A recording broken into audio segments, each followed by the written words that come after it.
with your coffee and donuts. I would ask, is she here? Even before we started, the big question was whether Marilyn Monroe would show, whether she was really up to and willing and wanting to participate in making a movie. The amount of time that was spent on trying to get her on the set was something that was almost unbelievable. I mean, the patience that the crew and especially the director, and I'm sure the head office had, were extreme, and they went through hell trying to get it on film. And I would call 3 doctors every day.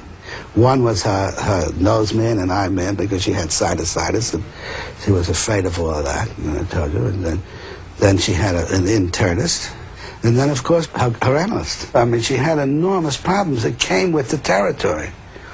And the studio was naive to think that this wouldn't happen. I mean, if the picture was budgeted for an 8-week shoot, they should have budgeted for a 16-week shoot, because they wanted a film with Marilyn Monroe. But there are certain people, you create films, you don't manufacture films. I mean, you're not putting Elvis Presley in front of the camera and shooting it in 6 weeks. You have a very, very different persona. And I think that was the miscalculation, and I think it became aggravated because of what was happening with Cleopatra. I'm convinced of it. Jeff, come on. Monroe finally reappeared on the set on May 14th. When she returned on the 15th and 16th, filming at last seemed to be on track, although progress was painstakingly slow. My goodness. Jeff, wait a minute. Jeff, This welcome home scene between Marilyn and the family dog, a 15-second sequence, took a full day to shoot. This time, however, the delays weren't Marilyn's fault, and she seemed to enjoy doing take after patient take as the dog kept blowing his cue. come on, Jeff. Jeff, speak. Jeff, speak. Jeff, speak. Come on, Jeff. Speak. Come on, here, boy. Come on, speak. Watch it. Speak, boy. Speak. Come on, Jeff. Come on, put your feet up. Speak. I used to come here a long time ago. He remembers me. Tippy. Jeff, come on. Get over here. Come on, Jeff. Good, Jeff. Come on. The dog was sensational in rehearsals. I've never seen such a good dog in rehearsals. That's the one. That's the baby. Isn't that straight? She got a kick out of it. Somebody was, everybody's saying she was difficult. Now here was something that was more difficult than she was, in effect, and because you can't scold a dog into doing the right thing, Jeff, come here, Jeff. Let's get him back there, boy. Jeff, come here. Get over here. That was very good. Yeah, he's getting good. Just as things began to stabilize on the Something's Got to Give set, a new crisis loomed.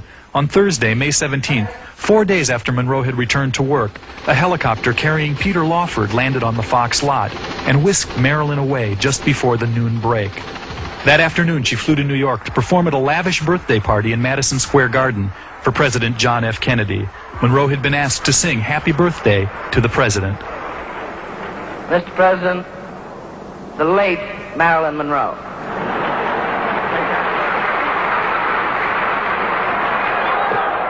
Fox executives were beside themselves. Studio chief Peter Levathes had personally ordered Monroe not to go.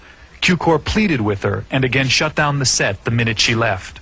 But for Monroe, already said to be having an affair with JFK, the invitation was irresistible.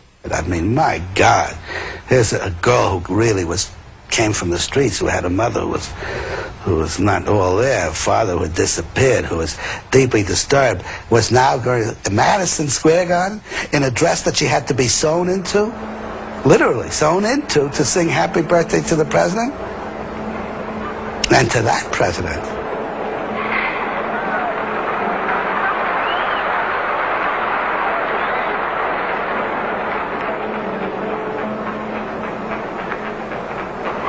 Happy birthday to you. Happy birthday to you. Happy birthday, Mr. President. Happy birthday to you. Everybody, happy birthday! Q-Corps was angry. The studio was angry. There was a feeling of resentment, you know, that everybody had been patient enough and trying as hard as they could for Marilyn, and then to do this. My memory, just remember being with Cukor at the time, was that we were both astonished that she had gone, and angry. Cukor particularly was angry. You know, he was starting to feel, I think, a kind of helplessness in the situation, that regardless of what he did, regardless of what the studio said or something, you know, she was going to get her way. When Levathes fired Monroe 3 weeks later, he used this trip to New York to justify the action. But studio records, including this daily log sheet for Something's Got to Give, suggest that Monroe had permission to make the trip, and that Fox changed its mind when filming fell behind schedule. Oh, no, we knew a couple of weeks in advance. No, we knew. Well, I didn't see written permission, but we all knew she was going. She did have permission. Everybody knew she was leaving. And they were going to shoot around her. They were very upset, and so was I, and that was stupid. And had I been more experienced, I said, Marilyn, I'll go with you. We'll get more publicity for the picture, which would be the natural thing to do. I should walk with a sign saying, you know, something's got to give, instead of worrying about whether she's gone or what the studio thinks. And, I mean, immediately the studio should have been alerted. We should have had our own cameramen there. With her and the president, she's running back. I mean, that's what you would do, instead of, how could she go? Marilyn Monroe returned from President Kennedy's birthday bash in Madison Square Garden on Monday, May 21st. As Cukor feared, the trip had exhausted her, so much so that she couldn't shoot close-ups, and spent the day doing retakes of this scene with the kids. I got guns in my foot. All right, let's get it out. Now, that's good. I'd like to do one more. Things worsened the next day when Dean Martin turned up with a cold.